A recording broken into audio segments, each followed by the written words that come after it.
Hi everyone, my name is Amy, and in this video, I'll show you how to add the Popper's Cookie Consent widget to your Strikingly website. A Cookie Consent widget helps you inform visitors about cookie usage and manage consent preferences in a clear and user-friendly way. So let's get started. First, go to your Popper dashboard. Once you're there, click on Widgets from the left sidebar, and then click Create New Widget. Now search for Cookie Consent in the widget library and open it. Once the widget editor opens, you'll see the preview on the right side and the settings on the left side. In the Content tab, the first section is Strategy.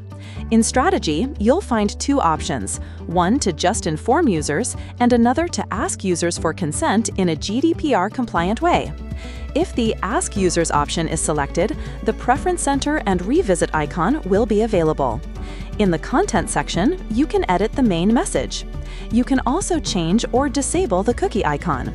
There is also a Privacy Policy option, where you can choose to include or exclude the privacy policy link. In the Button Text section, you can change the button text and also adjust the vertical and horizontal padding.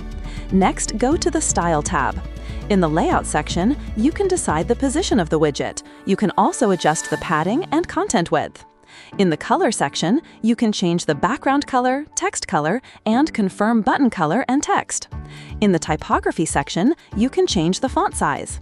Once you're happy with the customization, click Publish Widget. After that, the installation code will appear. Copy the code and go to your Strikingly site editor. Inside the editor, add a Embed App block and add HTML, then paste the installation code into it. After that, save your changes and publish the site. Once your website is live, refresh the page and your widget will appear successfully. That's it for this video. I'll see you in the next one.